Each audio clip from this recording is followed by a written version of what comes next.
A very warm welcome to all our viewers. Welcome to Lentori in Kenya this afternoon, where we are looking at what seems to be an African hawk eagle.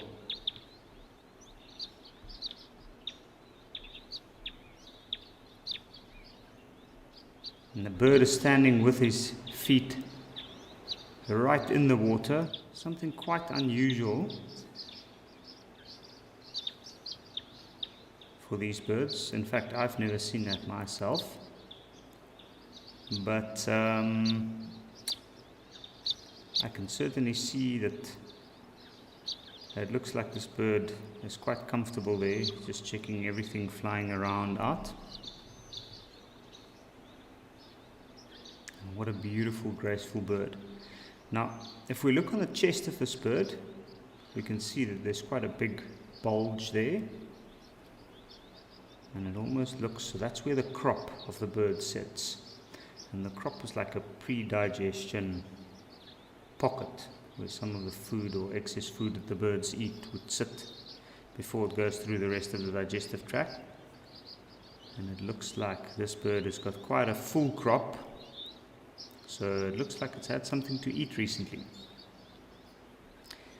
My name is Yabi Potgieter, and I'll be your host for this afternoon. And what a good way to start.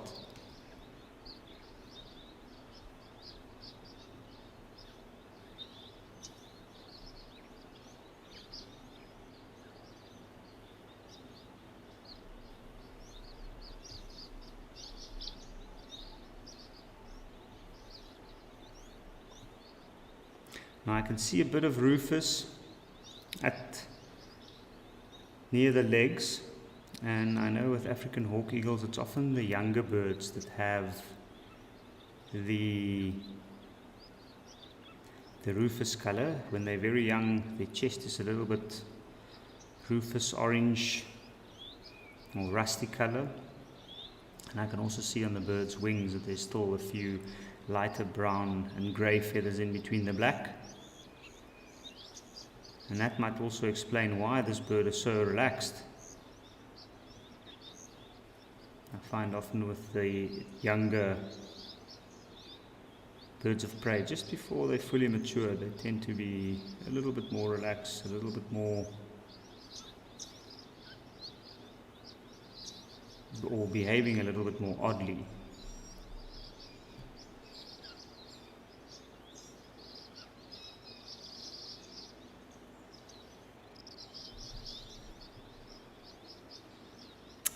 Now, while we're looking at this beautiful bird, look at all the colors reflecting in the water and the dappled sunlight in the back. I'd like to remind our viewers that this is a live and interactive experience, and of course you can send through and ask questions and comments, and you can do so on our app. And if you're watching on the website, you can also register to ask questions. And yes, you can send me whatever you like. And there we go. You can send your questions to wildearth.tv/questions, or you can scan the QR code there on the right hand side at the bottom of the screen. And you can let me know what you'd like to chat about and what you'd like to see. If we do come across something, our zoomies behind the cameras will definitely take us there. But then also you can join the conversation on X or Twitter with #WildEarth. And then of course you can also join us at YouTube at FC, and then you can send some comments or questions through.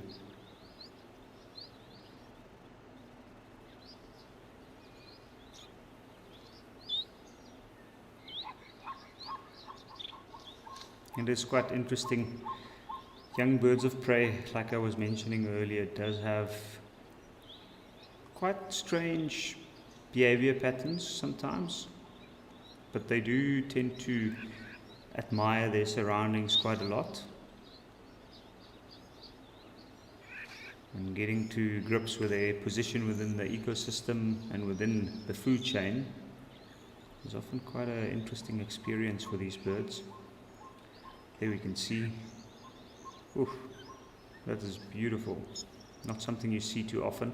Just have a look at those long talons. It's a smaller to medium-sized raptor this, but the bird's extremely strong and very, very agile flyer.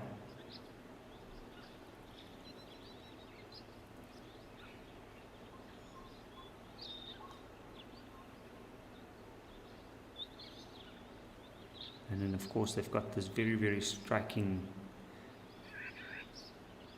counter shading colors. The black on top with the white underneath, streaked a little bit. And that would definitely also help the bird blend in quite easily, and when it's flying quickly between the trees at the low level, it would be very difficult to spot. And it would provide the bird with its camouflage it needs to hunt ground-dwelling birds, which is one of the prey species that they specialize in. I know in South Africa we often see these guys go after some guinea fowl. The helmeted guinea fowl or crested guinea fowl, depending on where they are.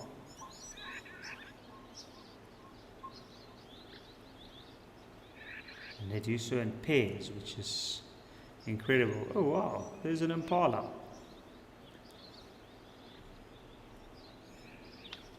It's a bit of a, there's a young impala as well. That was a bit of a surprising angle there. Didn't expect the impala to seem that large comparatively, but beautiful to see nonetheless.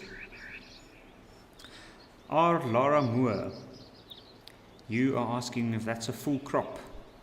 Indeed, it does look like a full crop to me. I'd say this bird definitely had something to eat. The fact that this is now the second time I've seen it around the water here, and I know this watering hole brings some good bird life around. So who knows, maybe it was sitting in that big tree next to the water's edge, watching carefully, and took the chance to strike when other birds came down. Penelope Kenyon, I agree. You're just backing me up on what I said now. You're saying that this hawk eagle seems to be a resident here and being chased by the baboons sometimes. In fact, I've actually seen this hawk eagle get chased by the baboons last time.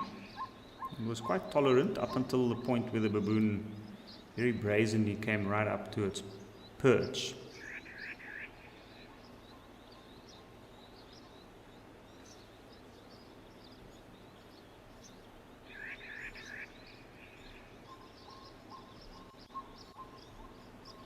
But that's what juveniles do as well.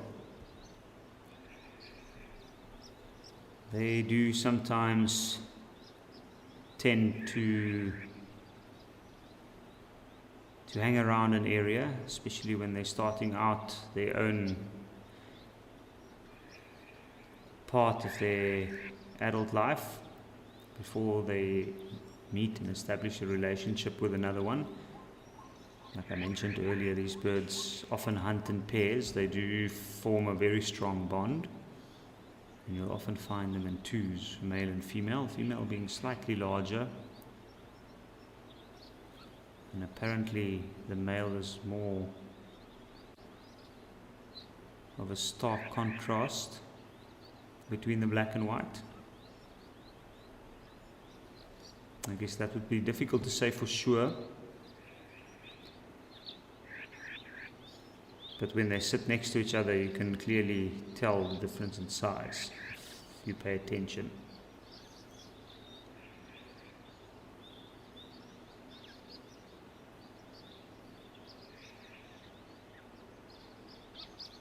And just have a look at that.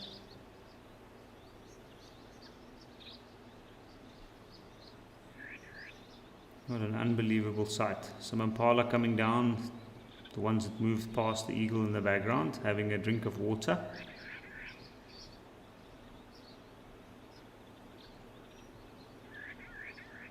R. Lara Moore, he's saying it's very beautiful. Indeed it is. The whole area, the impala, the eagle, they're all very beautiful. You can see some of these young impalas already sprouting horns. That's very interesting to see. It's already at that age where the young males are starting to show a clear difference from the young females. Curious little ones.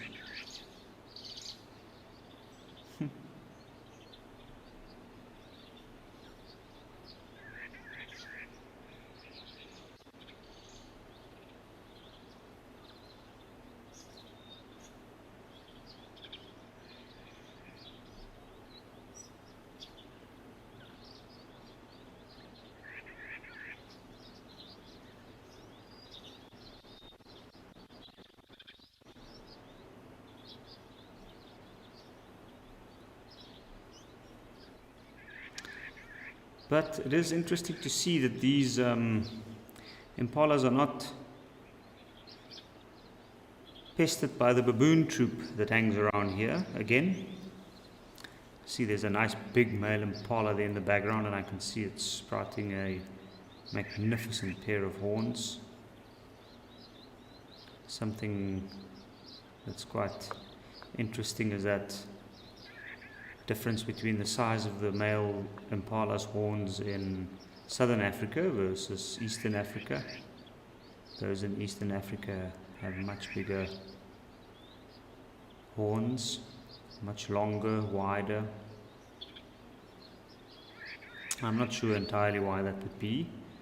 I guess it could just be due to genetics.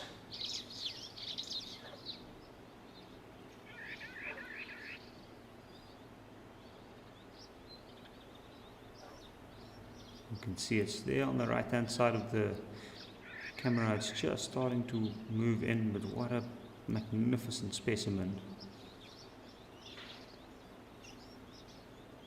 And that's something I really enjoy, especially from live at the watering hole, as we get to see all the different regions, all the different animals, and some of the same animals that we find locally here in South Africa, in the Lower Veld, where I'm based, but also throughout the rest of Africa. And what I do find fascinating is all these little differences.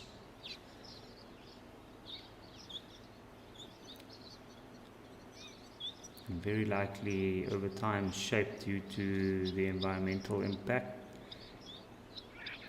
or the region that they found. That's where I get to learn quite a bit myself. I get to see all these different creatures with their slightly different adaptations regionally.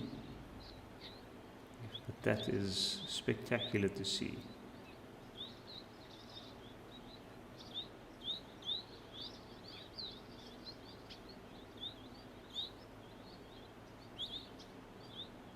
You can see he looks quite concerned, carefully watching where the females are going.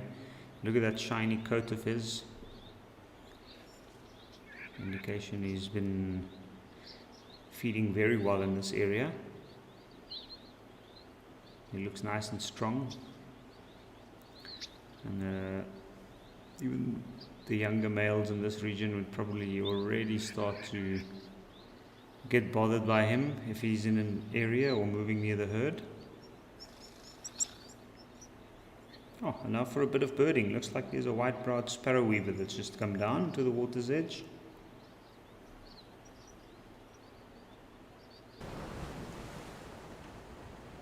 But this has been spectacular. What a good start. From a beautiful hawk eagle to a beautiful impala. We're going to head over to Stony Point.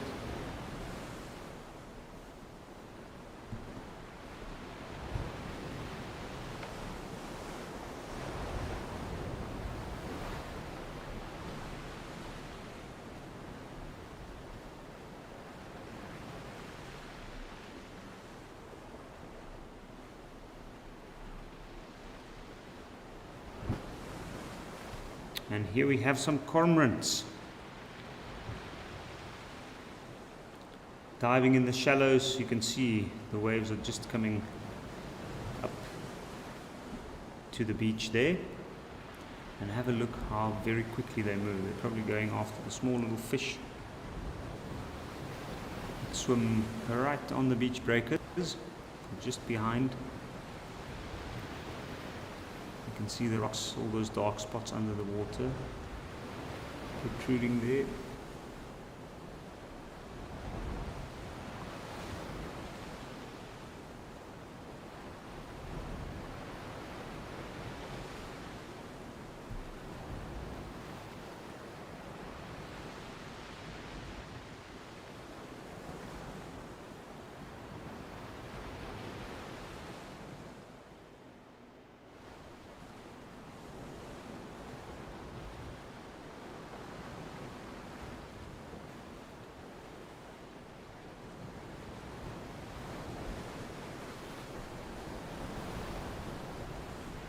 Just have a look. Oh, there we go. There is a penguin and what seems to be a heart-club skull. What a beautiful bird. Not to be taken lightly. These guys are very insistent in nature.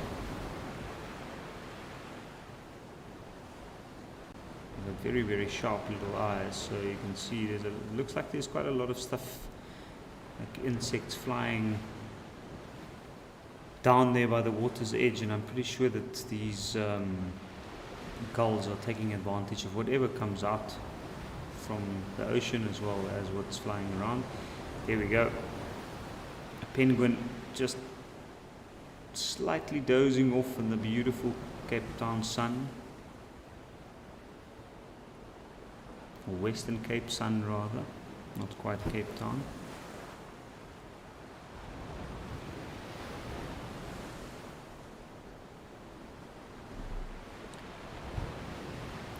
John Mello, you're saying yes, it's Stony Point. And you're saying thank you, Yarping. Well, I guess you will thank everybody at Final Control, at FC. And the Zoomies for taking us over to Stony Point, where we get to check in with the penguins. Have a look at that, what a good scratch.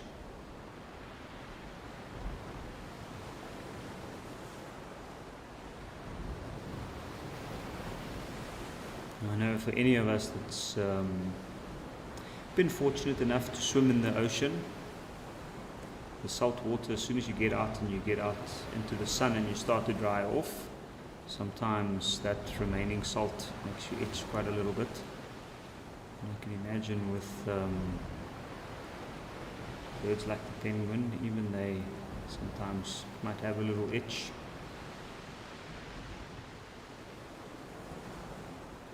But this guy looks extremely relaxed. Not bothered by the fact that he's on his own and not with the rest of the penguins.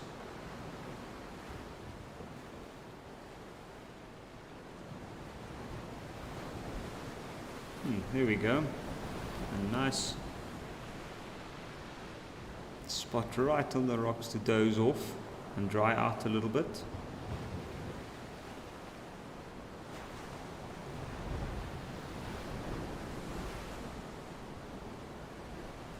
I know these guys are extremely agile swimmers, even though they look a little awkward once they're out of the water. Those wings of theirs acting basically like fins and very powerful webbed feet. But these guys do have quite a bit of challenges they face once they're in the water, especially in the waters around the southern tip of Africa. Of course, we have a lot of fur seals in this region. And fur seals, also very agile swimmers, are predators by nature. They go after fish, and if they get the chance, they'll also go after penguins. And then, of course, there's also sharks, which will also go after the fur seals. In some cases, the bigger sharks.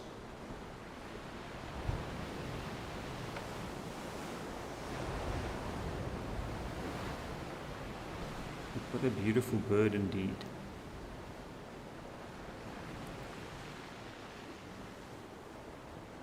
Beautifully black and white, just with a little bit of pink above the eyes.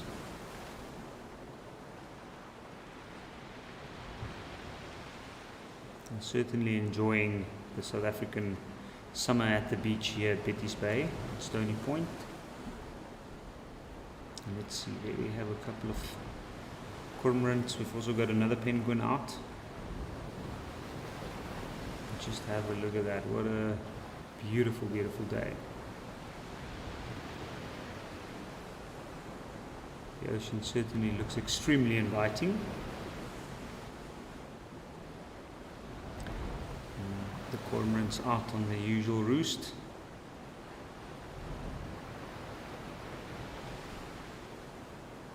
You can see that one sitting out up on the rock. Looks a little bit larger than the surrounding ones. And I always find it interesting to have a look with the cormorants. You have to have a clear look to identify them, and from what I understand there should be at least 4 species found in this region.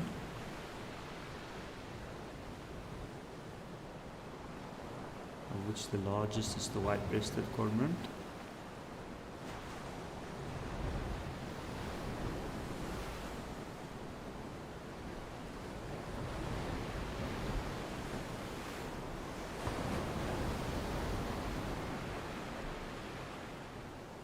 You can see how white those rocks are covered by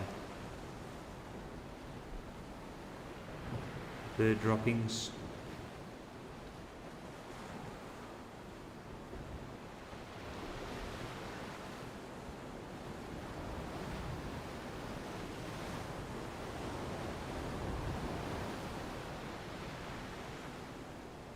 There's a very good grooming session going on there. Birds also coming out of the water. You can see that one's shaking itself off.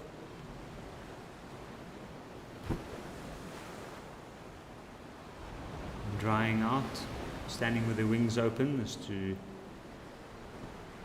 broaden themselves and expose most of them to the sun. And there we can go. You can clearly see the difference in size there.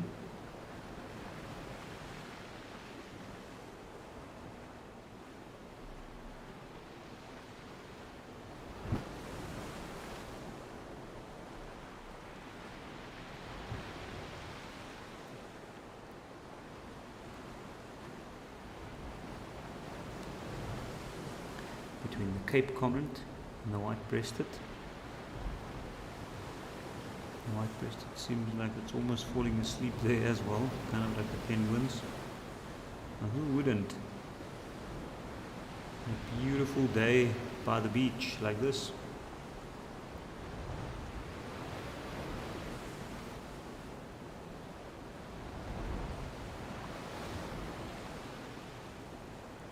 And what's interesting about the cormorants is all these different cormorants have different hunting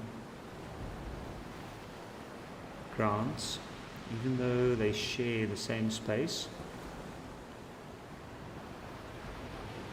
They hunt at different depths.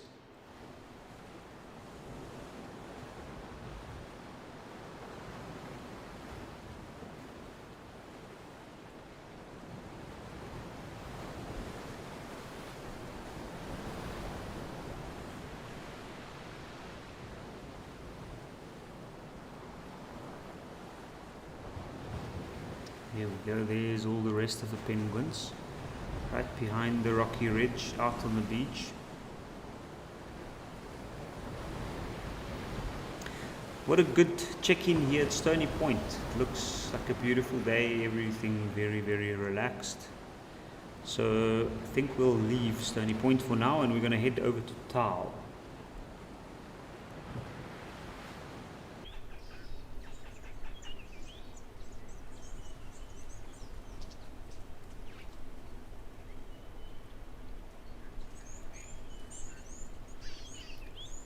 Where we have elephants and lots of Egyptian geese.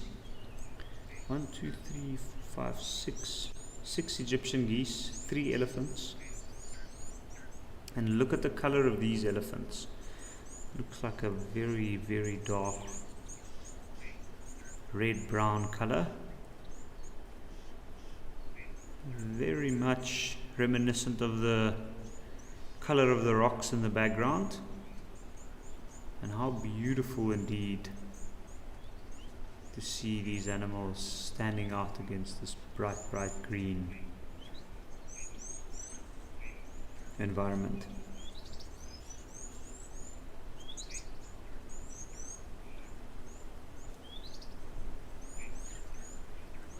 Certainly abundance of food that goes around here. You can see the elephants slowly moving through. Looks like a mother or a cow and 2 of her offspring, a slightly older one and a slightly younger one.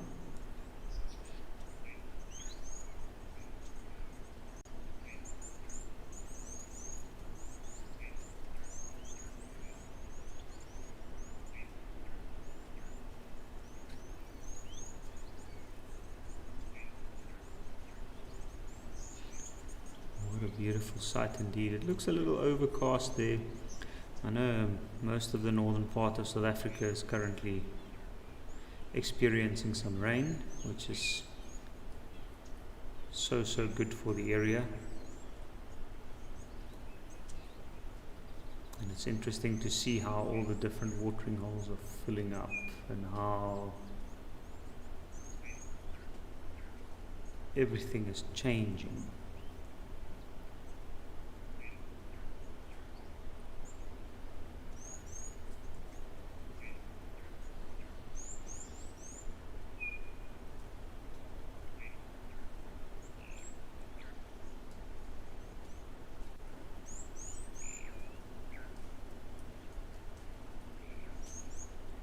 And always beautiful to see elephants, of course. Elephants are certainly one of my favorite. And what I thoroughly enjoy about them is the fact that, a lot like people, they are very, very different.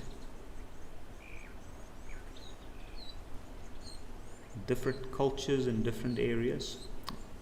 It is regarded as a cultured animal,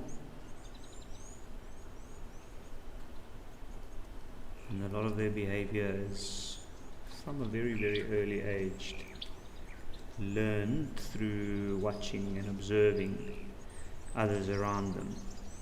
So let's have a look. This little one's moving over to the mother. It might come in and try and have a drink of milk. It would be interesting to see what the mother does, but that little one would learn by watching the mother, watching its sibling.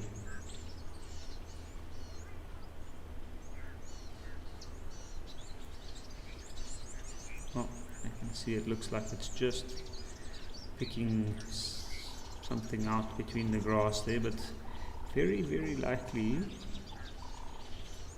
aiming to gradually move in and try and have a drink. Now with the elephant, often, even though the baby might drink for an extended period of time, they do start the weaning process quite early on. Oh, I only see the crocodile in the foreground now. Amazing.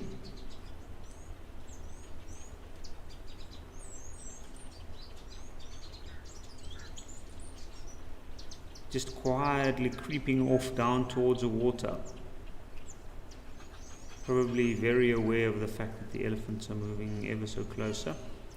That's very interesting to see. I was hoping to see the crocodiles here last time I laid eyes on this watering hole. I did not get to see the 2 crocs, or 3.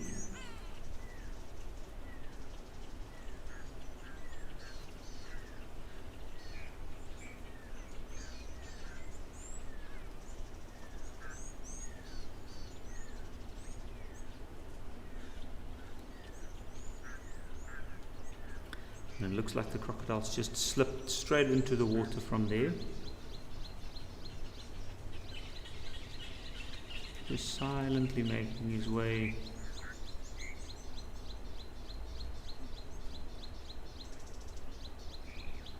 out of a potential situation where conflict might arise. It looks like there's an African shell duck in the foreground on the right as well, which is quite nice to see. And interesting, something I didn't know or didn't realize is I know that shell ducks are often regarded as the only birds that nest underground in abandoned aardvark burrows, which I'm sure at Taal and Madikwe there are quite a few of. But there's also the capped wheat ear.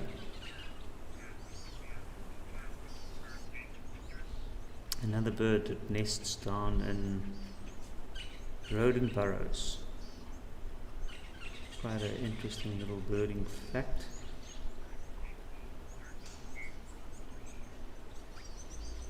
And I actually happened to see one where I am based in the Lowveld near the Kruger Park. Not a bird really seen this side, more towards the west. But just have a look, there's quite a few. There's 2 shell ducks, some blacksmith lapwings,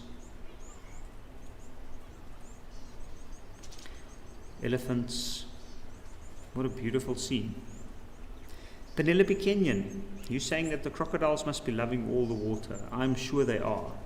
I think at one point they looked a little bit dire when there was very little water, and with the big elephant bulls moving through to try and get to the grass on the little banks growing in the water. At least that gave them some channels of deeper water where they could disappear and be the best crocodile they can be. But now with all this water, this certainly puts them, I'm sure, at a bit of more of an advantage when it comes to catching prey.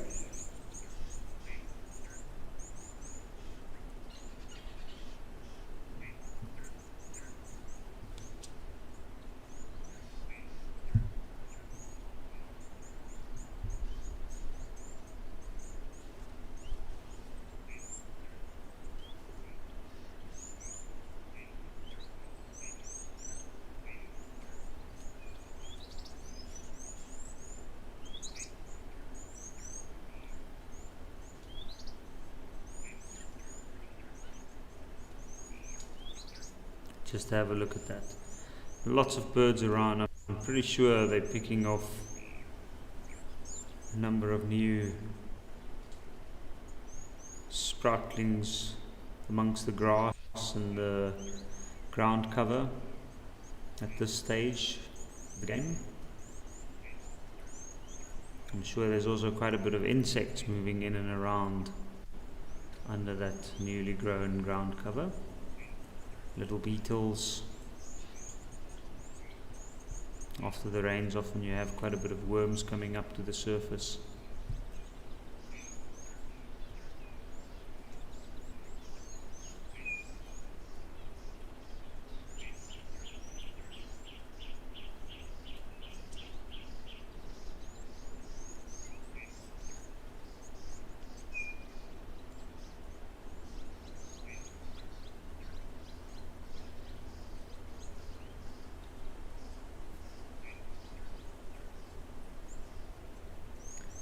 This has been spectacular to check in on a very green towel.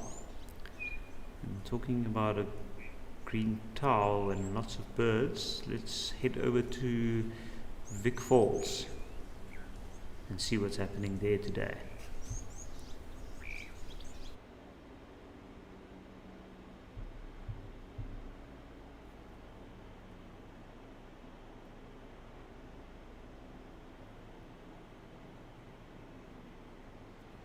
And just look at this. Here we go, just in time for the frenzy. Look at all those vultures just waiting there.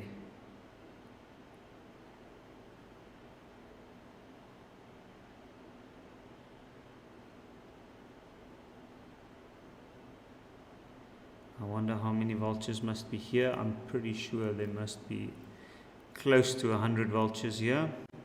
And there's still more coming in. Just look at those shadows overhead. You can see them getting spooked by each other's movements just as that person is ready to throw the piece of meat. And here we go.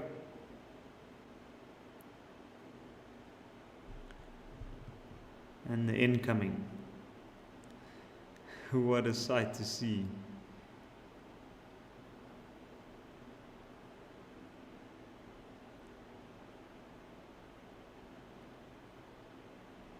Just look at that. Look at that frenzy. There are so many vultures there.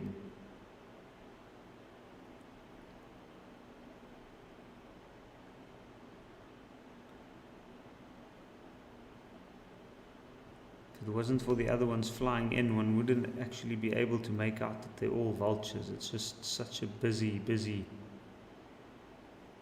bunch of bodies huddled together. You can see some of them are stepping on top of others.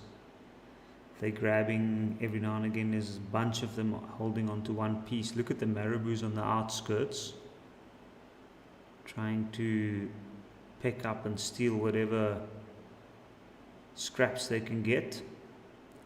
The hooded vultures, being the smaller, also on the outskirts. Looks like there's even some vultures in the water there.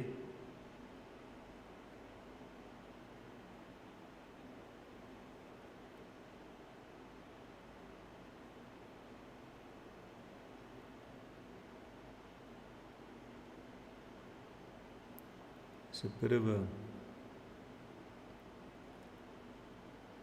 challenge here and there. Look at that vulture standing on top of the others, hoping that he might get in there. And there he goes, right in.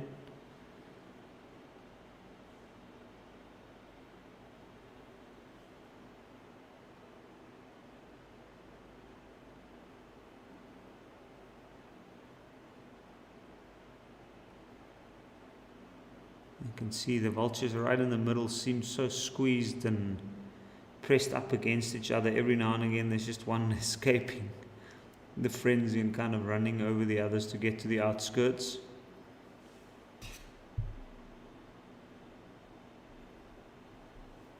Wendy, you saying that you are loving how patient these birds are. They certainly look quite patient, but you can also see that that tension building, the tension of knowing that they have to go in with everything they've got to try and get as much as they can. And each bird to his own.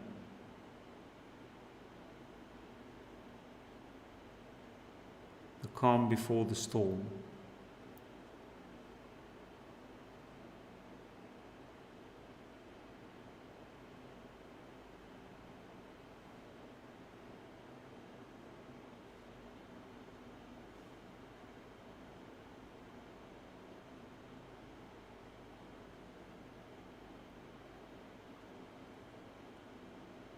But today they seem to be going at it for quite a bit. Last time I saw this feeding frenzy, it was over quite quickly. But I did see that there was substantial bits of meat that was left for them.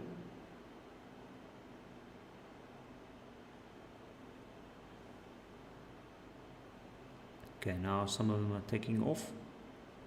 So let's see what happens. The group as such might thin out a little bit. I can imagine it must be quite warm inside all those huddled together bodies of birds. Just look at that.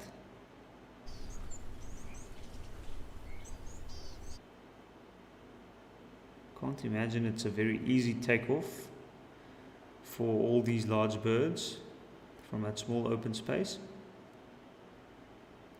I can see the shadows coming around now. Here we go, flying up in a circular motion gradually soaring higher and higher.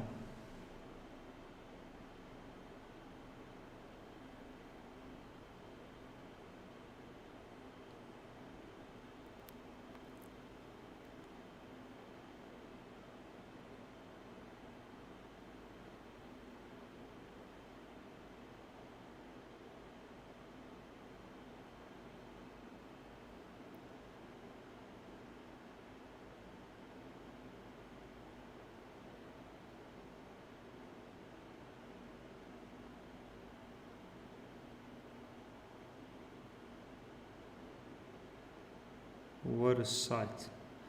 Just have a look at that. All those vultures circling. That was a spectacular sight over a very, very green Victoria Falls Safari Lodge. Here with the Sky camera in Zimbabwe. But we are going to leave these vultures after we shared their meal, and we're going to head over to Lentoria again and see who's come down.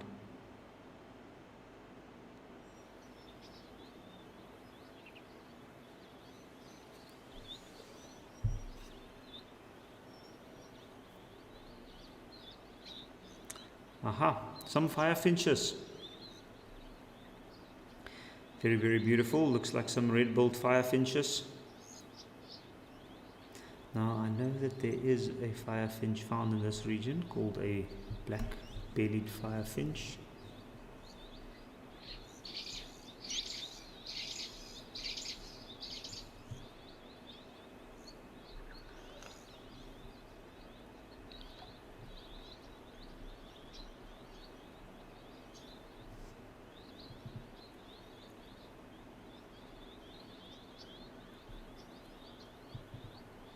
And a bird that I would love to see.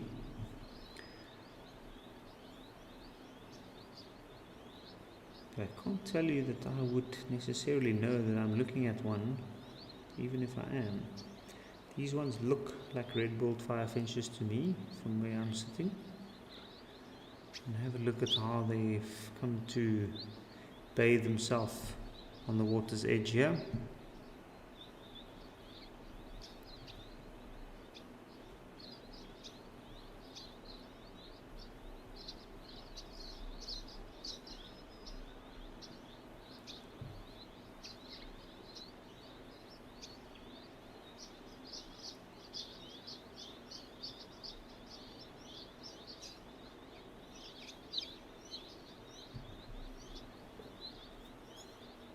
Now with the black-bellied firefinch, the belly, as the name suggests, is quite dark. I don't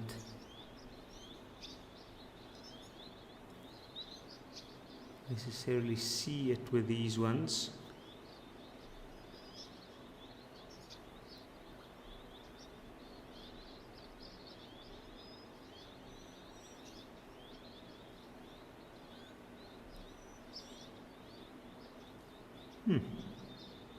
And they got spooked by an impala. Interesting to notice this impala looking to drink water from the puddles a little bit further from the water's edge. I wonder why that would be. Maybe it's a little bit cleaner.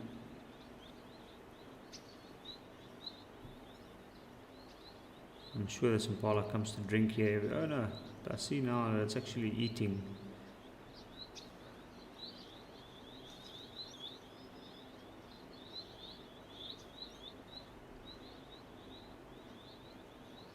I'm carefully stepping over the puddle to avoid the mud or sinking into the mud too deep.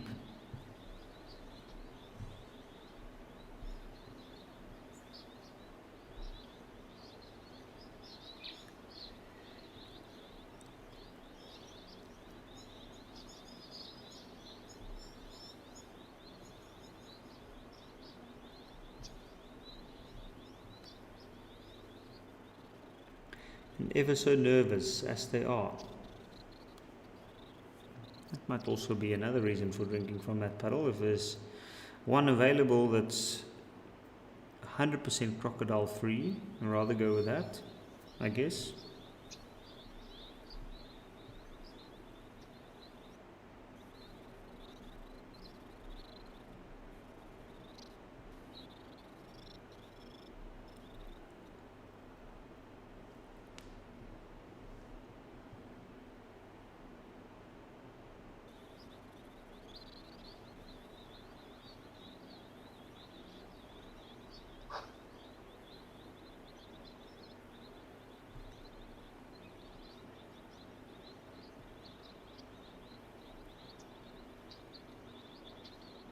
Interesting to see how nervous is Impala standing around. She still looks like she might actually be pregnant.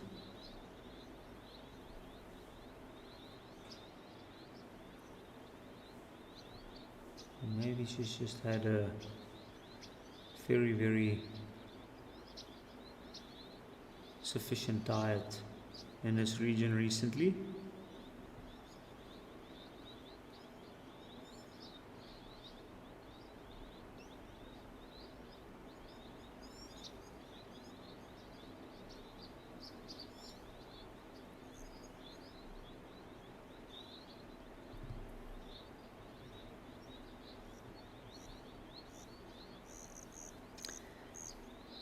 Tiddenbach, you are asking if pans are ever built to be specifically bird friendly. Indeed they are. We have, on a smaller scale, bird baths that we put out for the birds specifically, but a bird bath can often just be a little depression in the ground with some water. But indeed, some pans are specifically built to attract birds to certain areas. They're usually not too deep. They got just enough water, and they tend to be slightly smaller, not to attract other unwanted animals. I remember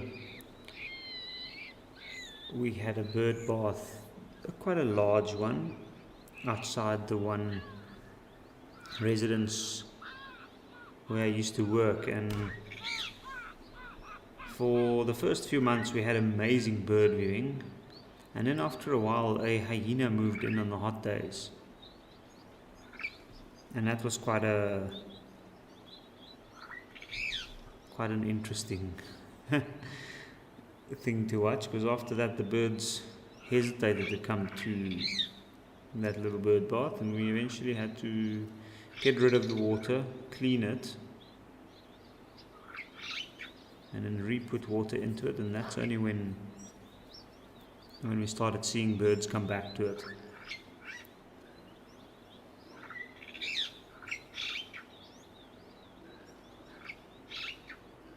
And there we go, that's a common bird party, firefinches and blue waxbills. Now see, from this angle, these birds to me look like red-billed firefinches. But let's see. Oh.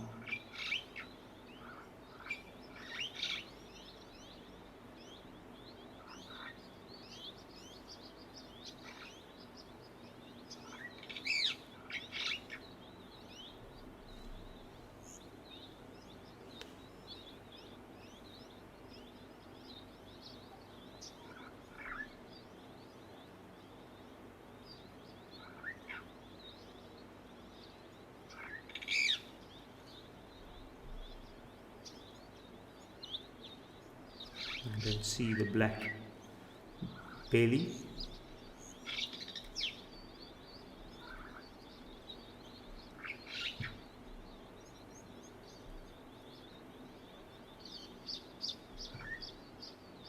I think it might also just be outside of the range of the black-bellied firefinch.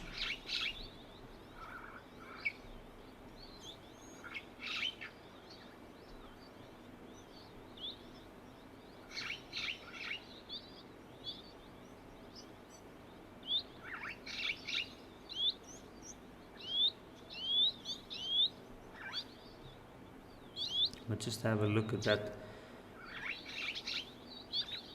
incredibly ambitious bath taken there in the back. The speed at which they clean themselves with is amazing. It looks like even that blue waxball seems quite impressed with that.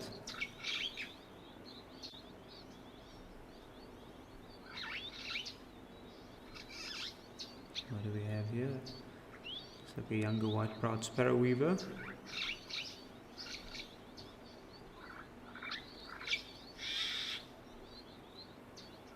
Ooh, it's not a blue waxball. I wonder what that little bird is. I'll have to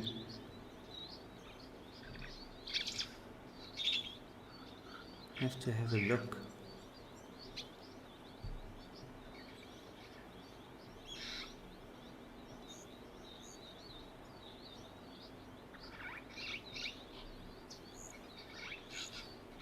Nice to see these little bird parties on the water's edge, and this is what's the best about birding around little watering holes in the middle of the day, is you get to see all these little groups of birds that usually hang together.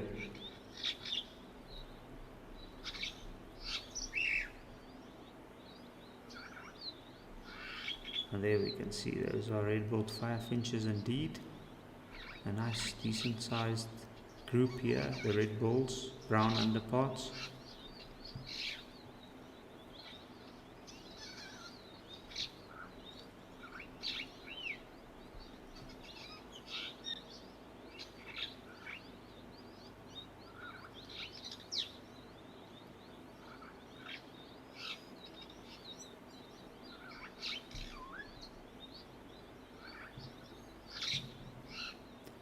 In fact, that little bird that I called the blue waxball is very likely the blue-capped cordon bleu that we're seeing there. You can see the red bill, which I didn't notice earlier.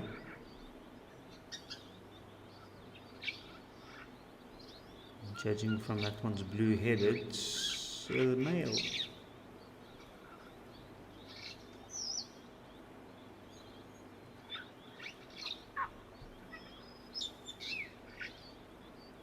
Amazing, beautiful little birds here. And even better that we can get such a close-up look of them.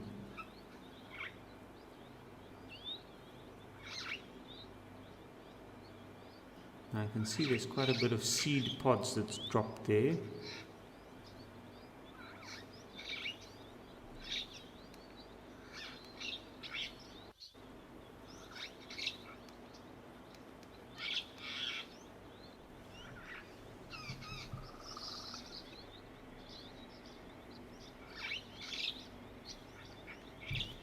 And there we go, what a spectacularly beautiful little bird.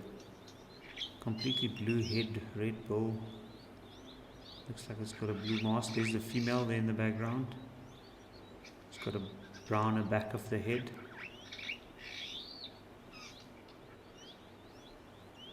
Now, having such a good close-up view of these birds, you don't really you forget a little bit about how small they actually are until you see one of the dragonflies or one of the insects fly in and you realize it's tiny, tiny little birds.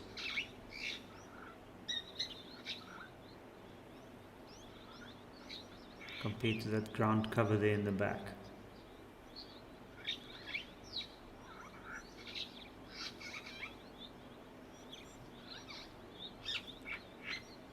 Also clearly capitalizing on all the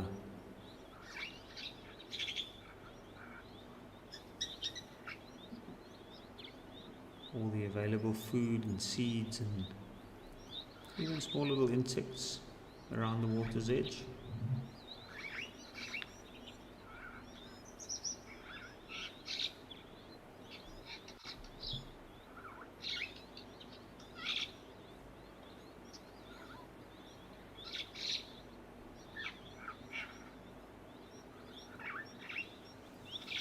And what do we have here?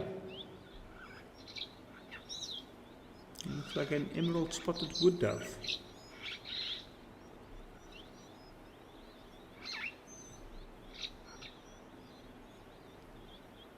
How's that for a size comparison? A rather small dove. Looks giant against these small little birds.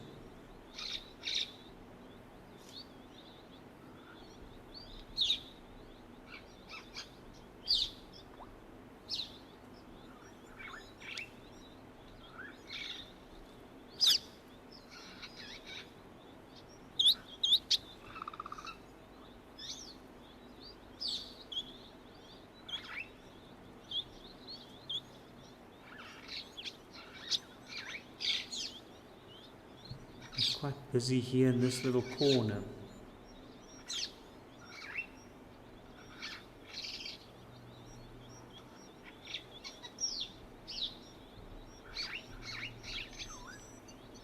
So I've got a question from Spas Yankov asking, how do we know if a red-billed firefinch is a juvenile? So Spas, it is quite a tricky one to actually tell, especially when there are females around, but one of the big ways, especially here in East Africa where the males are very, very colorful, is they're a little bit more blotched and seem slightly drabber than the adults. And they've got these little patches of red and brown all over them.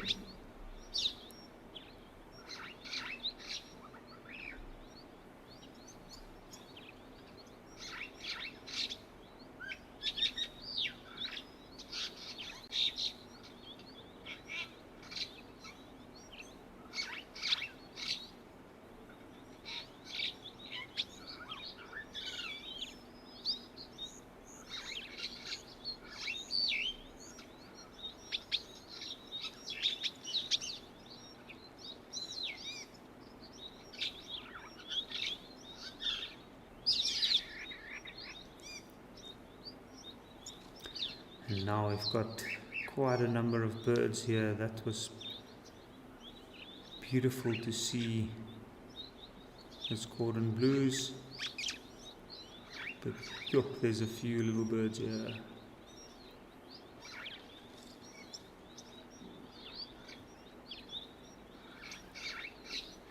Maybe about 15 odd little birds using these small little puddles. What a good way to come and get a daily bathing routine in.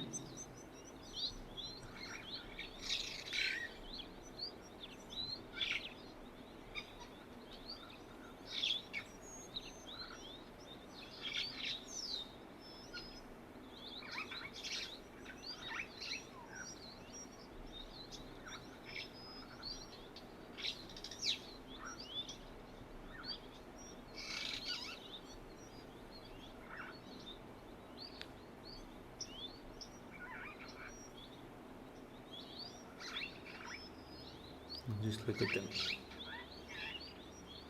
all just hopping around.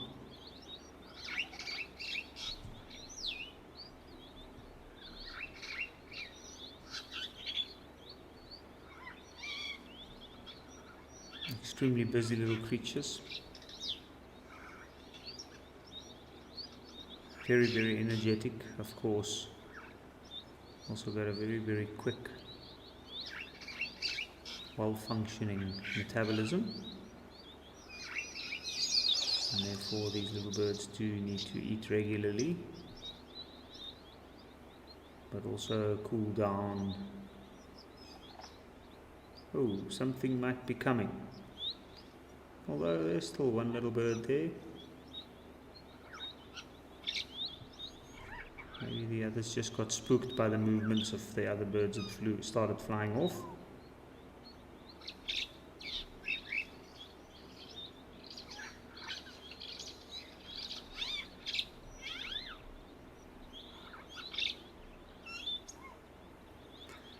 And the hawk eagle is still here.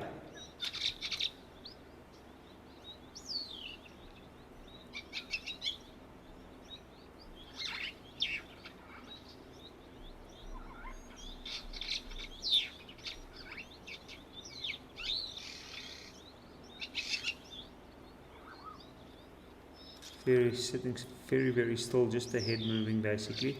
He stepped out of the water, it seems like.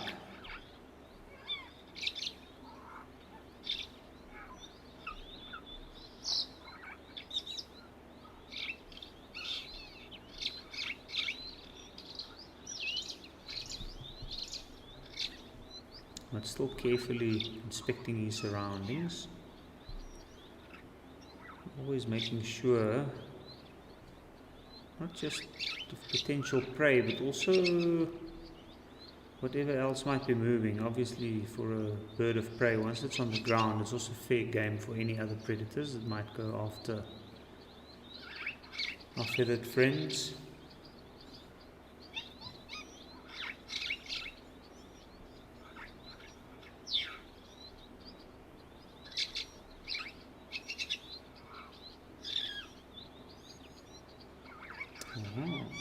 A red-billed firefinch. Ooh, what do we have there? A grey-headed sparrow.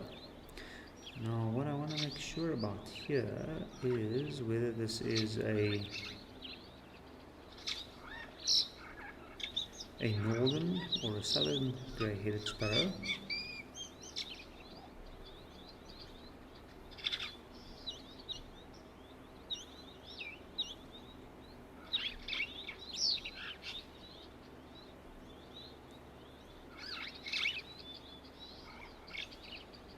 There we go, quite a beautiful view. How beautiful is that little patch of rusty brown and white on the shoulder?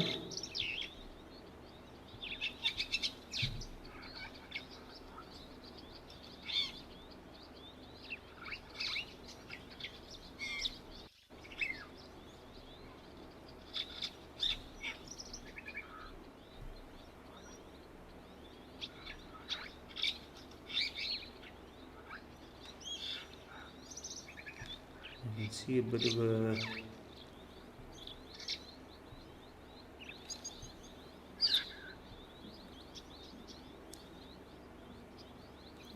thought I saw some rufous on the rump there.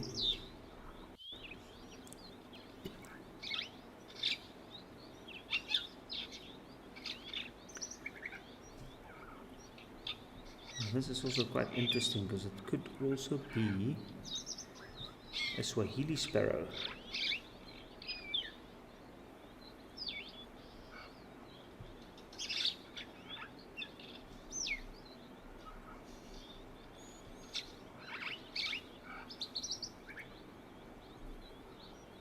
Very, very interesting. I'll have to investigate this a little bit further. There's a lot of these little sparrows that I am not that familiar with, but would like to know of.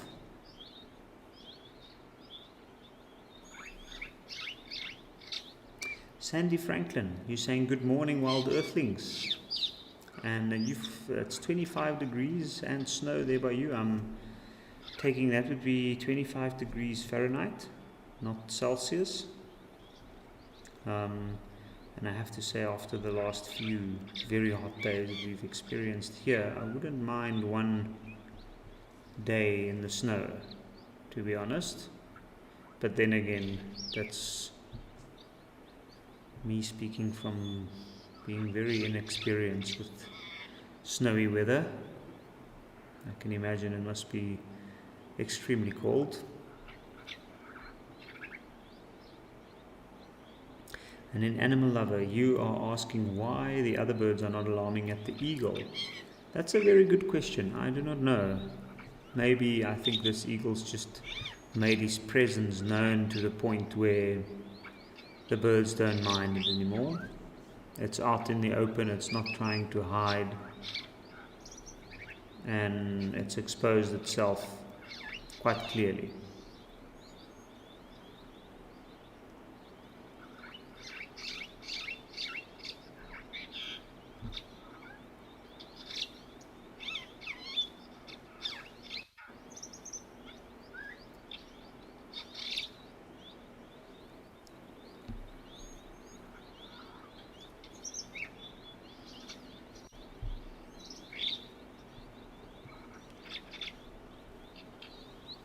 And here we have the firefinches again. What a beautiful little bird. And as the name suggests, firefinch, a combination of the brown and red that varies from a pale red to a very bright red in some regions and parts of the bird. Hence the common name firefinch. What an amazing little creature, what a beautiful little bird.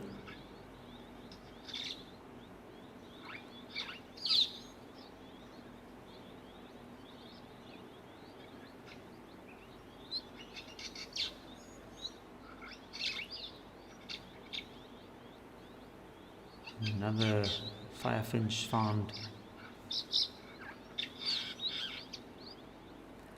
that resembles the red-billed firefinch and also have a red bill.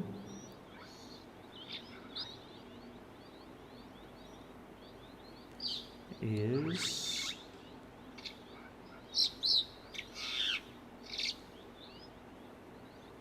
the bar-breasted firefinch.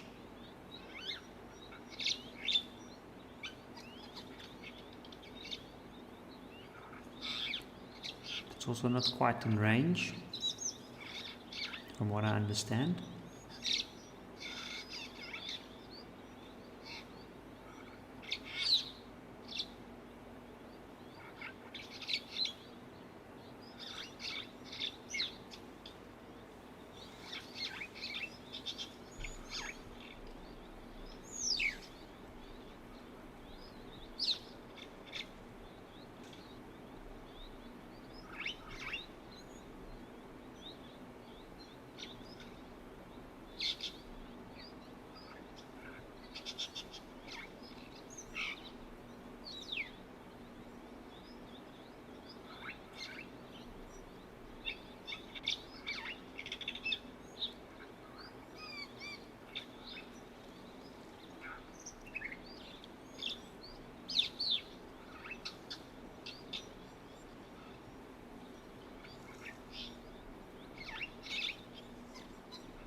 And there we can see those beautiful large thorn trees. Looks like scrubland here at Lentori around this watering hole. And certainly a bird haven here. There's lots of little birds coming down now.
But amazing to watch these little birds having a drink here. But from the hot East Africa, we're going to head over to Stony Point again and see if we can see what the birds is up to that side.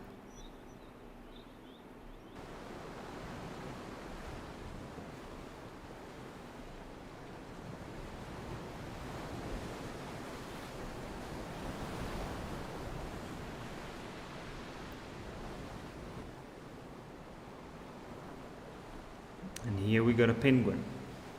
It looks like he's just come out of the water.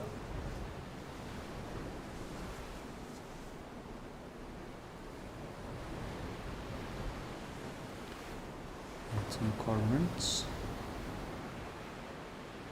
All vying for, it must be a little school of fish. There we go.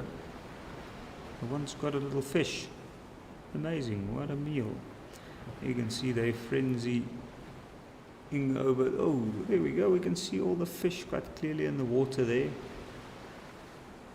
So this is an ultimate opportunity right here on the beach breakers.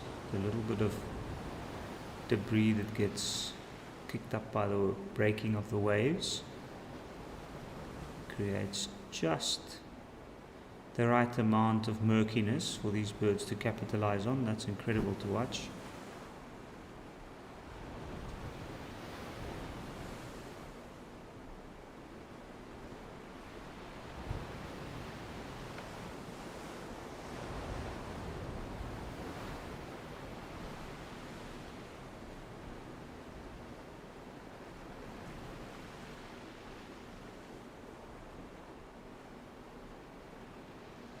And just look at them go.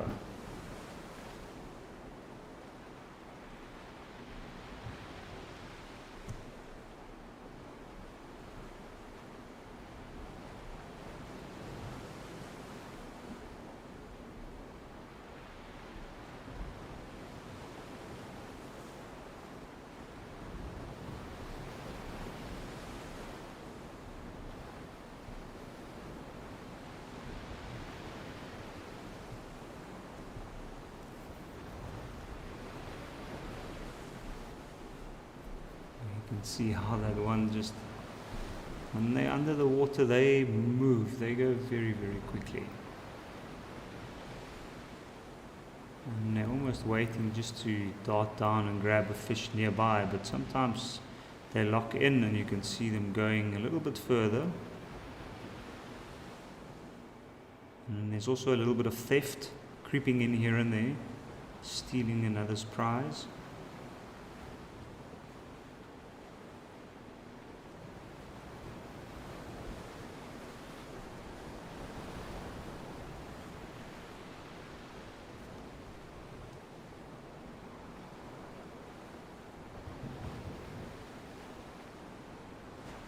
Sandy Franklin, thank you for getting back to me on my question. You're saying very cold, but you live in the Great Smoky Mountains in the National Park in Tennessee, and that we are all welcome to come and ski. That is also something I have never done in the past. And also watching at Stony Point now and Betty's Bay, I know there's some pretty awesome dunes in Betty's Bay, and doing some sandboarding is the closest I've ever gotten to snowboarding, which I would also love to do, and skiing. So if I do ever make my way over there, I would definitely like to try and fit in a ski.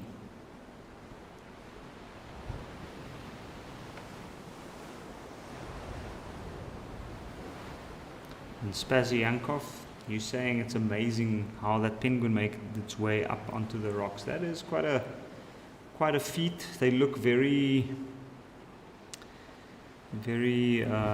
awkward once they get out of the water.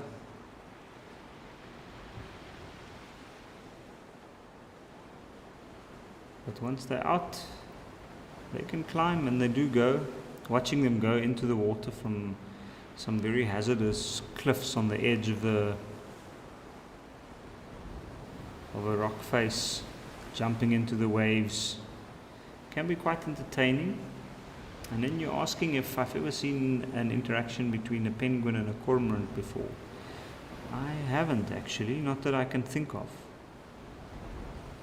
But something for the bucket list, I guess.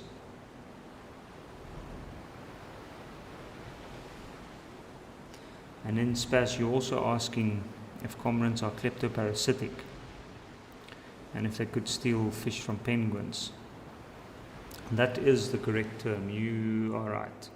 A kleptoparasite is something that often steals from another thing, like capitalizing on something else's energy spent to hunt for food. I don't know, I guess they could. But the penguin is a little bit larger, bulkier, so I don't think the penguin will easily let its food go. So that's something I haven't seen or witnessed.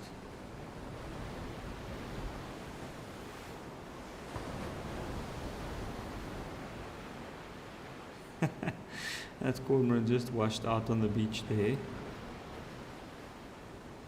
And as the water pulled back, it left him high and dry there. Quite funny to watch. Here we go, let's see if we can find some hyraxes. That no doubt would be dozing off in the sun now. In fact, they might even be hiding in the shade from the sun. Joan Mello, you're saying you love Stony Point. I agree, it's such a beautiful, beautiful area. Lots of interesting little critters that we don't see. Not the usual creatures that come to mind when you think safari in Africa.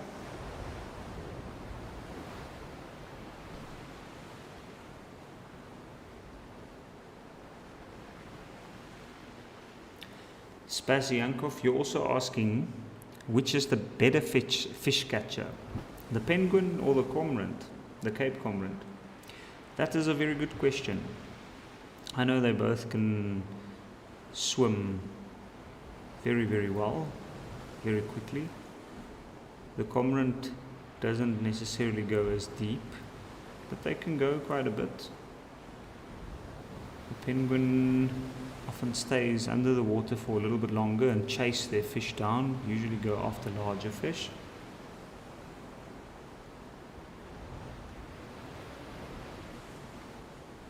But they both are very, very capable hunters of fish. In terms of depth, which one goes deeper? I'm not actually sure. I think the penguin is the one that can go slightly deeper than the Cape cormorant, to be honest. Cape cormorants generally go in shallower areas and just go for whatever is necessary, where the penguin can travel out to the open ocean, quite a bit away from the shore to hunt for fish, and they can stay away for quite a long time.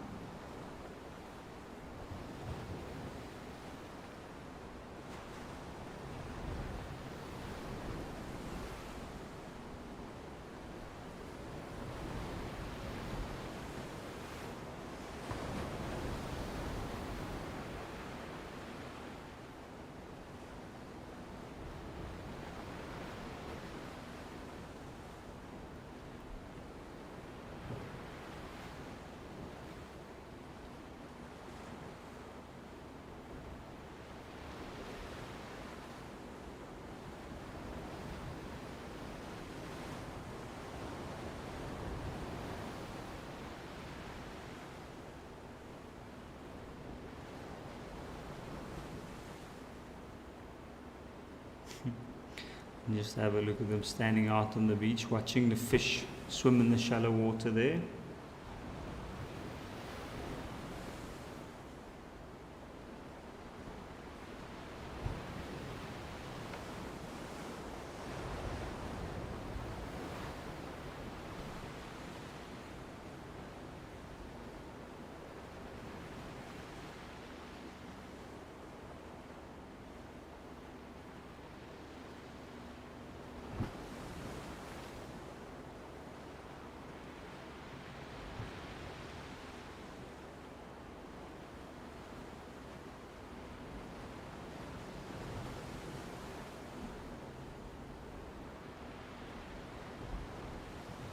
Let's see what we've got here. This is a good spot. I know for the hyrax I can see their dung up there on the rocks in some patches. Occasionally there's also a Cape girdle divisive that we see here. Also another fascinating little creature.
It looks like the frenzy around these little beach breakers here have quieted down a little bit. Looks like a piece of bamboo that's loosened up, that's just floating there. And I wonder if the school of fish that was attacked by the cormorants have moved out of the area. Oh, there we go, one coming back in. Didn't come up with a fish, but I'm sure they're still there. Maybe they're just taking a break, or they've had enough to eat for now, some of them.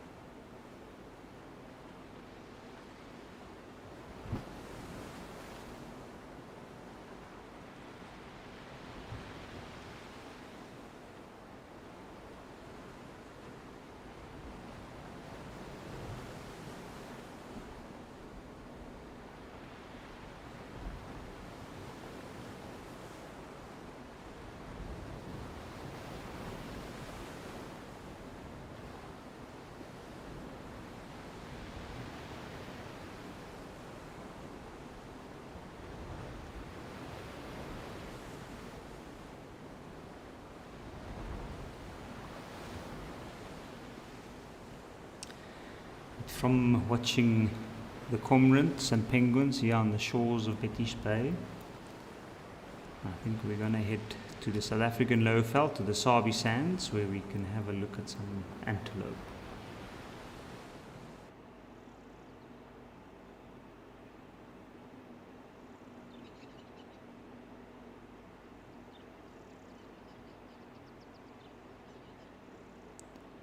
And amazingly, we've got 4 beautiful kudu bulls, with 2 of them seemingly toying around with a bit of play fighting.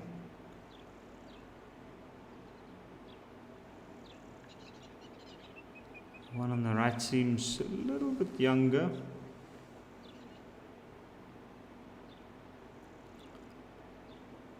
This is quite special to see.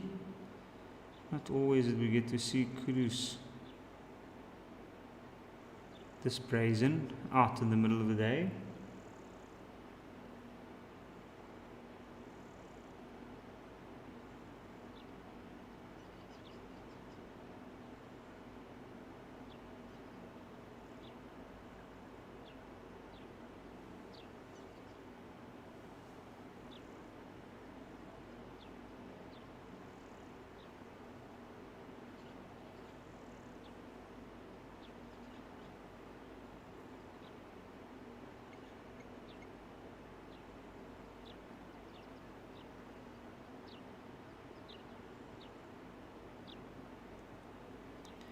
That is quite a spectacular view of them crossing over this open space. And what a beautiful animal indeed. There's quite a lot of antelope around, the impala, and interesting to watch the impala all on the edge there of the taller trees before the open area near the water. Just feeding on the longer grass growing in the shade. And we can see the big kudu on the right is busy covering its horns with some mud,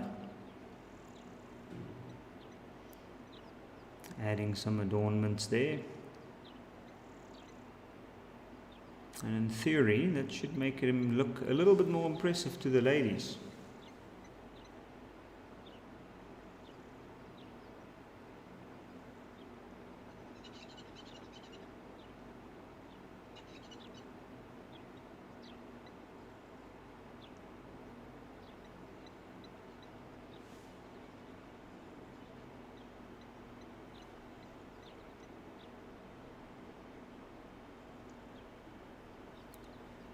Every now and again one of them, oh, there's a kudu investigating a knob-billed duck.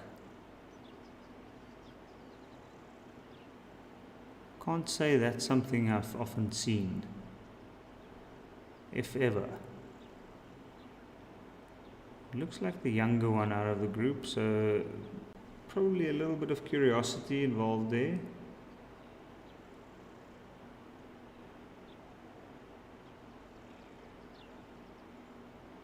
but indeed quite out of the ordinary.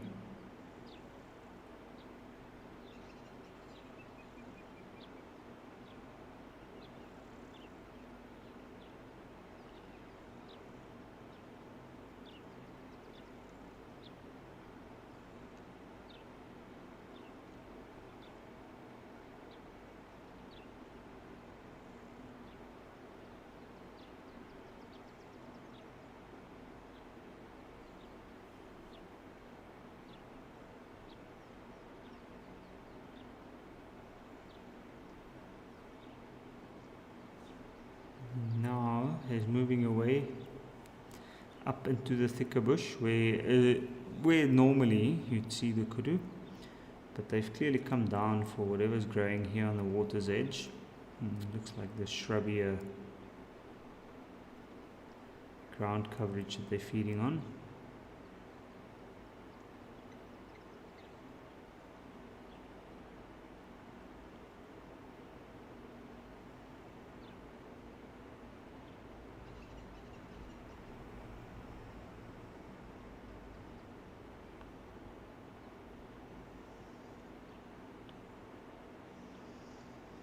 Yeah, two on the left, playing a bit again, just sizing each other up.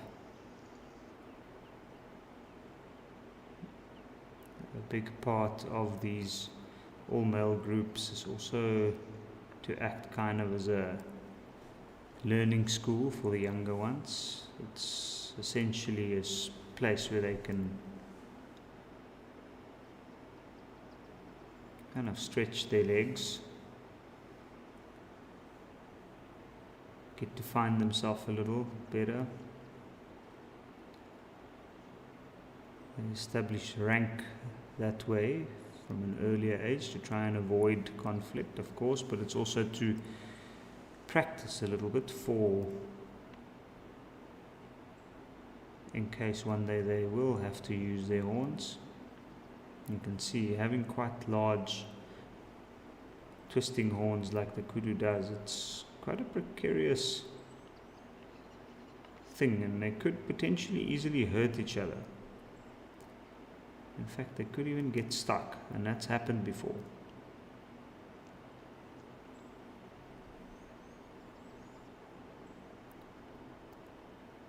It's well known that kudu sometimes do get stuck during fights, and in some cases both parties even die because of the fact that they can't go and find food. And they're just so exhausted to the point where they can't untangle. Erica Oldknow, you're saying it's a nice peaceful pace and are you enjoying it? I'm very happy to hear that. I think watching animals around the watering hole is quite a peaceful thing or experience, and something that makes me quite calm. I do enjoy it quite a lot.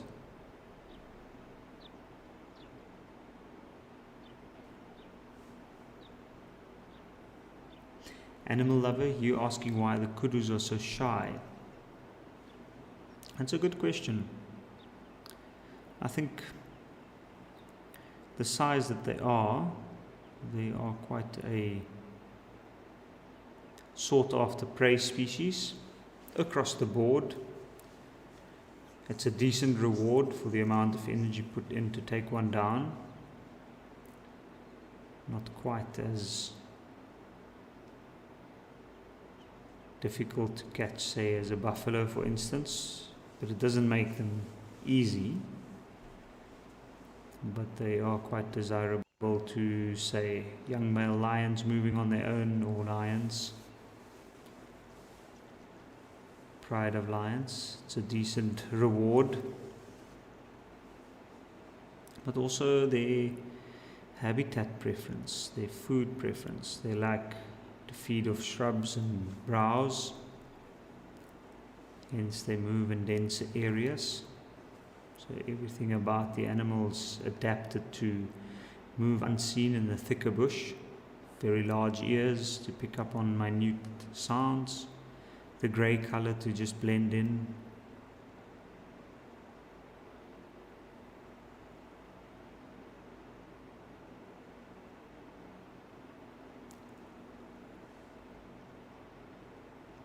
I guess a lot of it does come down to diet in a way. What they prefer to eat determines the habitat that they might move in, where they also move in slower, smaller groups, where with, say, if you compare them to Impala's got quite large groups. They prefer the open area, so there's a lot of eyes, and they're generally a little bit more comfortable. The wildebeest as well. But I found something that's quite interesting is on days that it's quite overcast, I find that some of these larger general game species are a little bit more relaxed than usual. And kudus in areas that they not persecuted or hunted extensively, legally or illegally, they are a little bit more relaxed. They don't tend to fear, at least from more skittish, and they generally move more during the evening or after dark.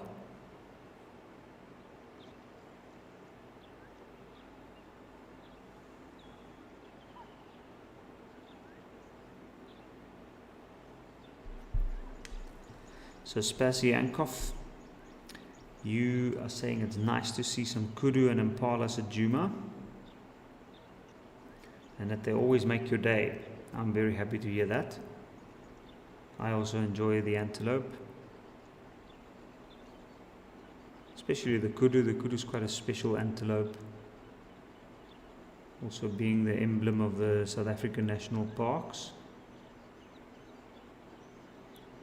And it's got a long-standing heritage within South African conservation culture.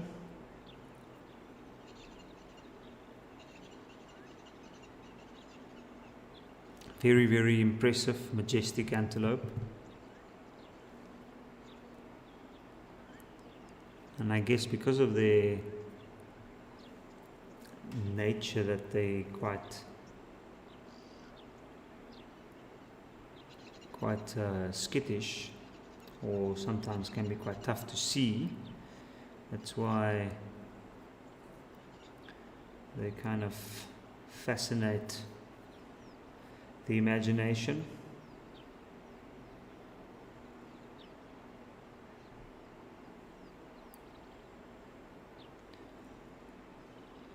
Now these kudus have really come out for quite a good bit of time out in the open here.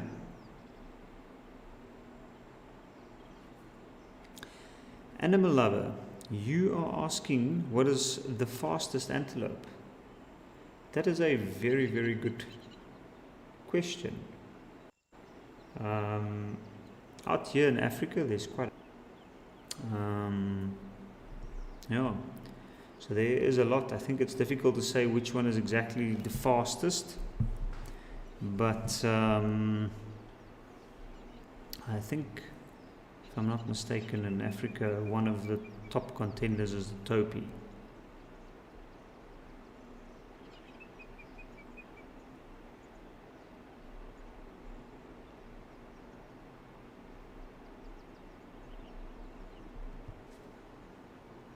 Just have a look at how beautifully green Djuma's turned as well.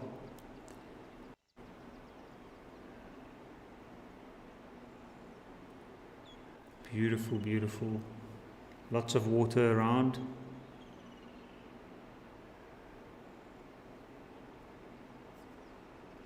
Oh yes.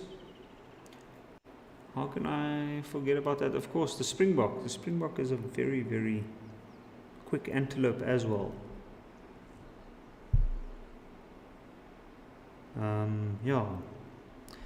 to get back to animal lovers' question, springbok is an exceptionally fast antelope. It's always mentioned how quick they are due to one of their big predators, or one of their main predators in some areas, being the cheetah.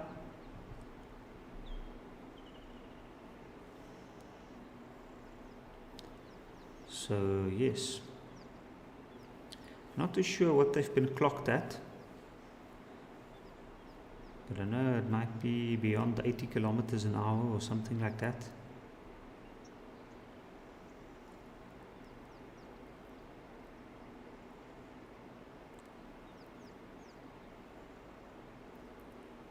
I'm not sure what the topi or the tsesabi's been clocked at. Must also be above 70 kilometers an hour. I think impala has also been. And then of course the pronghorn, if I'm not mistaken, is also a very, very fast antelope.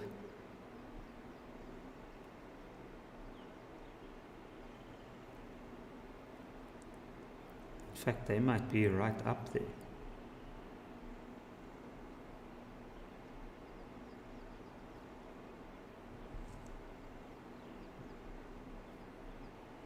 And here we have a warthog enjoying some of the newly created mud puddles. Have a look. He's completely covering himself.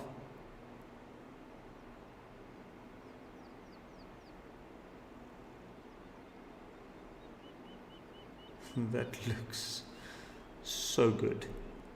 So good.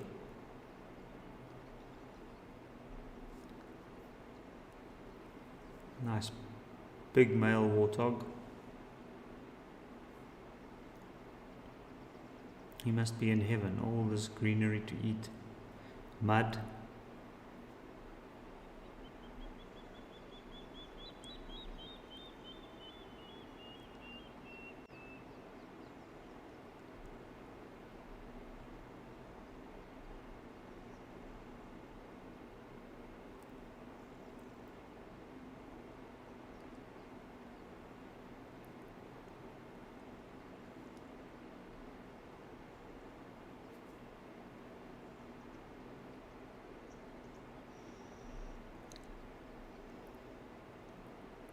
And this is quite a big, very large specimen. Almost completely covered in mud there. It's only for a small patch on the back.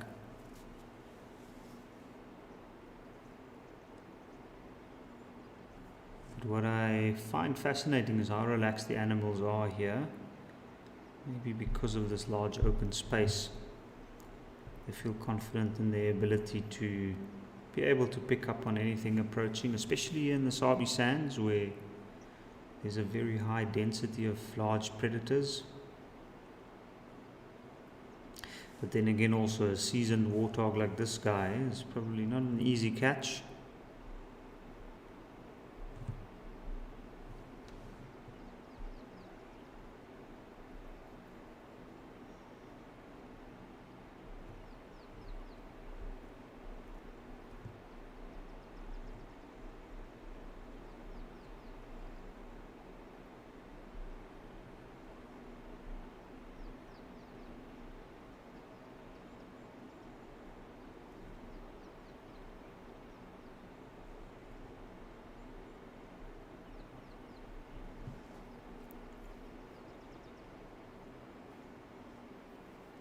Joan Mello, you saying thank you for the awesome show today. I'm very happy to hear that you're enjoying it so much.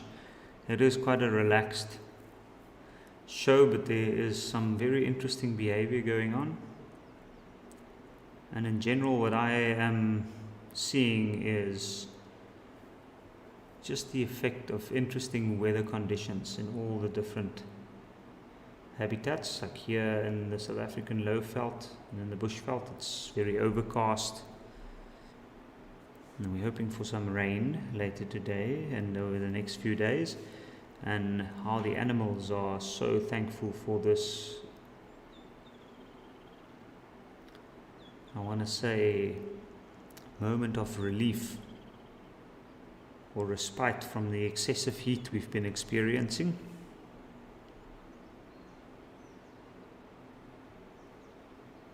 And then Jen Mac, you're saying mud, mud, glorious mud.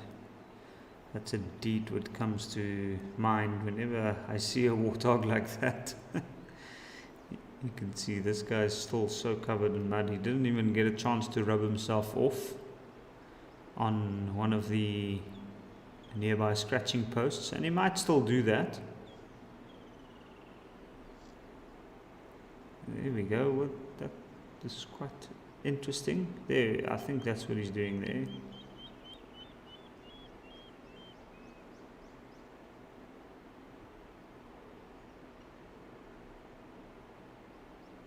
Just deliberately walking through the bushes, yes, to get the excess mud off. Not something commonly seen, but effective.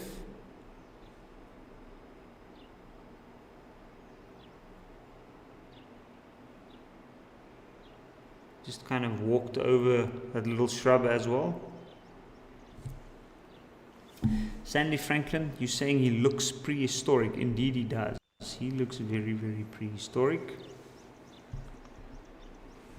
Strangely shaped animals, got such weirdly shaped ears, and then of course those warts or protruding growths on the side of the face, obviously to aid him when he needs to compete for mating rights in an area, in which he'll use those tusks to fight other males.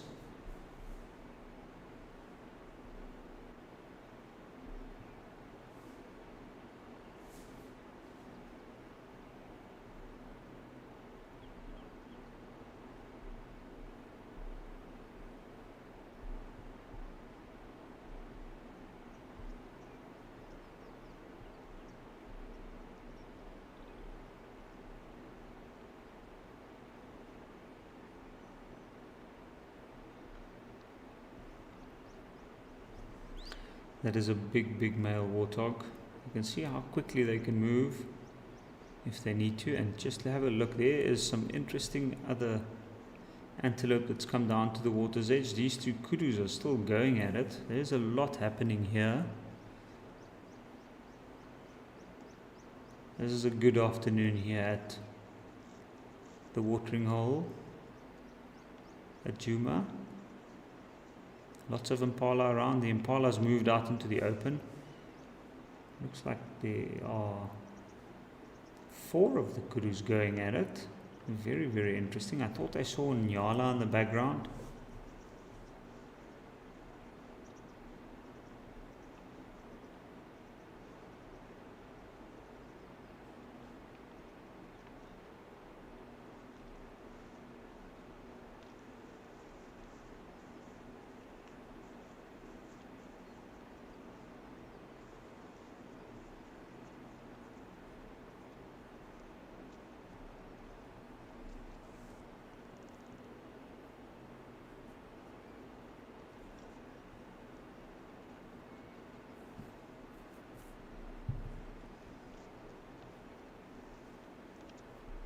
There we go.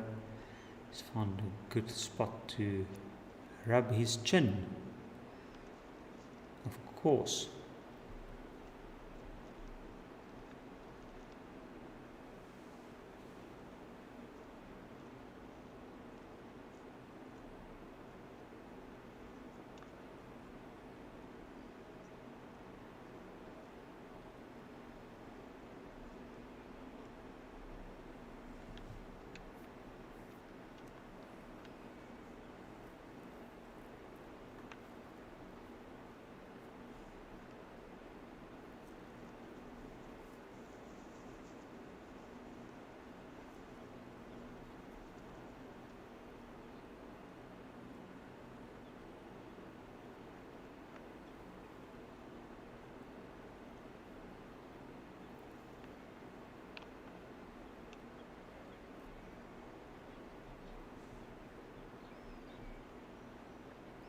So it looks like those 2 kudus have broken it up, and one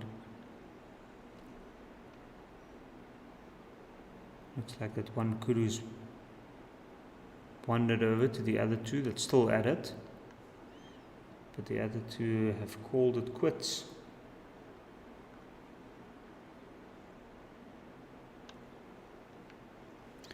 These two are still going.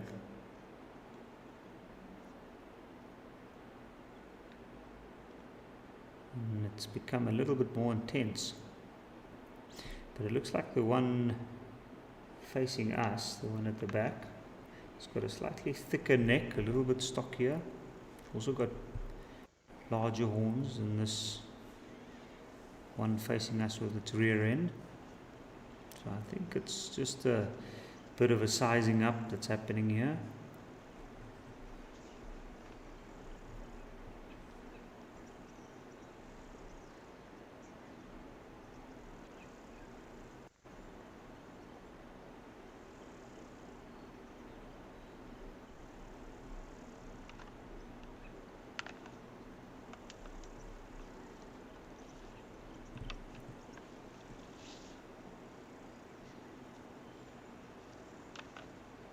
One is moving or getting pushed backwards as the situation's intensifying. I think he's getting taught a very valuable lesson here. The other one looks a little bit more adept. You can see when you look at things like this, like how easily these guys can hurt each other should they wish to go.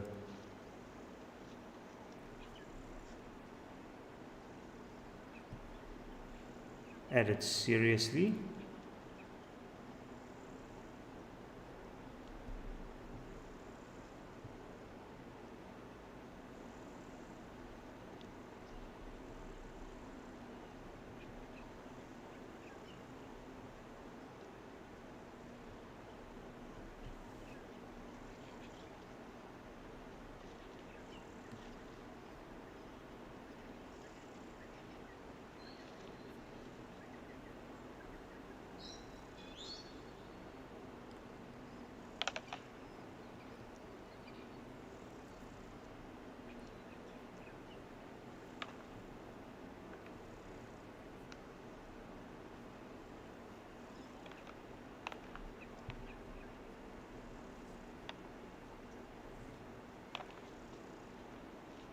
And interesting to watch while these two are playing, pushing each other around.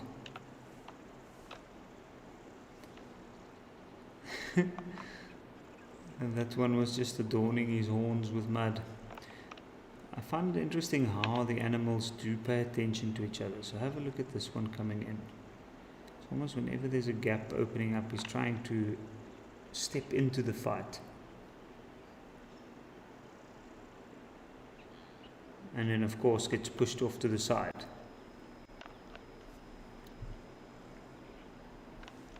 Seeing kudus fight is quite rare. In fact, it's something that doesn't happen often. And antelopes in this family generally try and avoid fights due to the fact that they use other methods like posturing.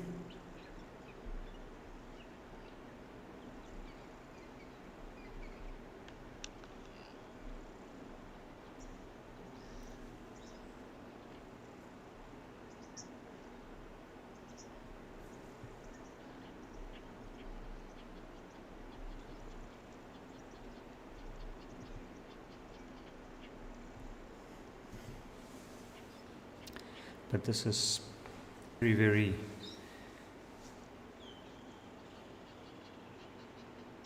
fascinating behavior to see. You can see now that these two are moving, there's actually quite a bit of size difference between them.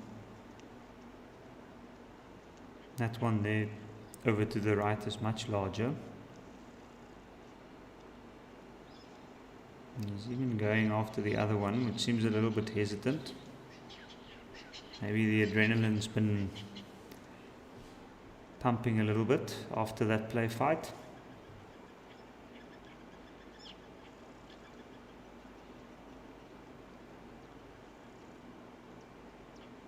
Now, of course, even though these kudus do tend to stick together, move with each other, they will definitely have a clear hierarchy within this group.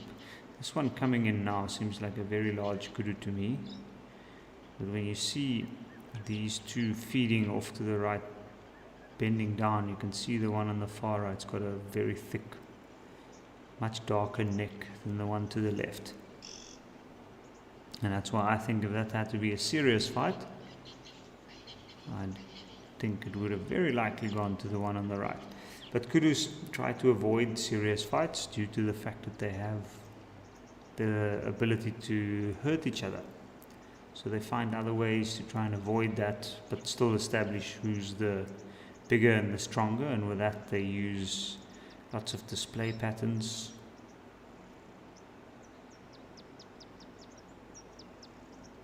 To compare each other's size.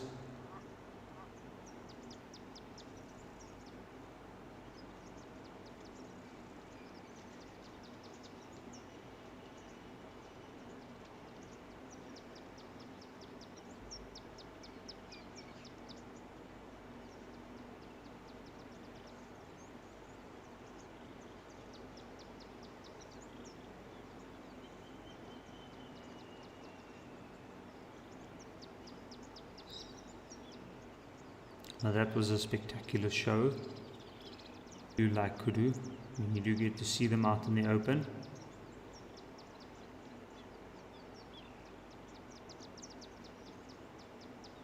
Spasiankov, you saying, I'm so happy Juma got so much grass after the rains and is attracting the animals. I agree. I think it's good to see this whole area just livening up. You can see all the animals. It's hot today, but it's overcast. So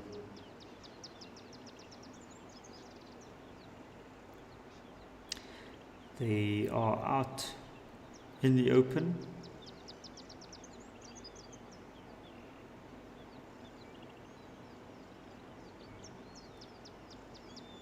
Just look at that. A display of antelope.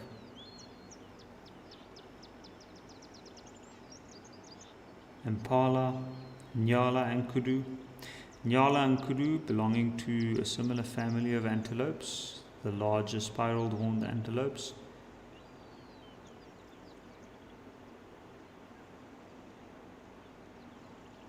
And these two having slight differences in habitat preference. Nyala preferring more dense areas around riverbeds.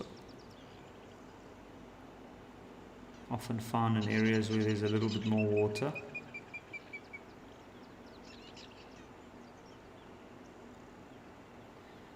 Spasiankov, you saying it's such a great sighting here, Juma, and that you're very thankful for it. I'm very happy to hear that. I agree fully. I think this has been spectacular. Now everything's coming down to the water's edge to drink. How beautiful.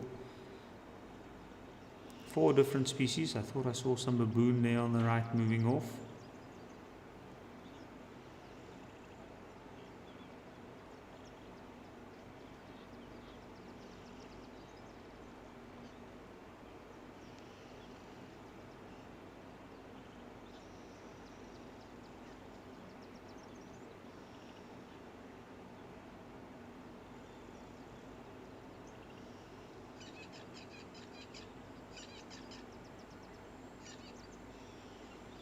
Here we go, the baboon's just disappearing over the dam wall there.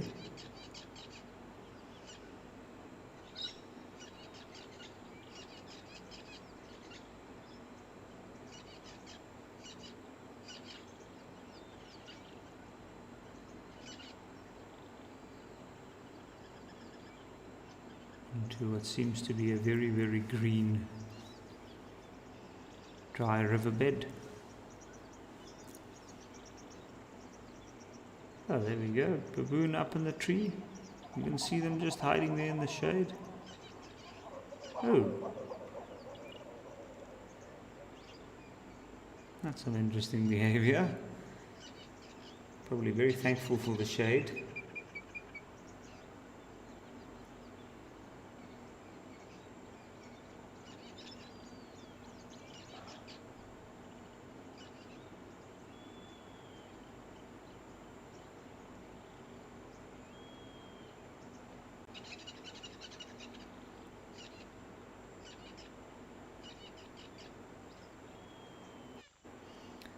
And have a look. The kudus are looking like they're going into the denser area, but they're carefully scanning around, just making sure that there's no danger before they decide to move across. Penelope Kenyon, you're saying thank you, Wild Earth, for another amazing and relaxing lunchtime show. Very, very happy that you joined us and that you found it relaxing, and I agree. I think it was spectacular ending off for the kudus here at Juma, giving us quite the show. I'm sure that wouldn't be the last within their story. And I'm sure over the next few weeks there might be a bit of competition intensifying amongst them. But I want to thank all our viewers for joining us this afternoon for this spectacular show around the water, and I hope you get to join us again tomorrow. So from all of us here at Wild Earth, I would like to say a good afternoon, and we'll see you soon.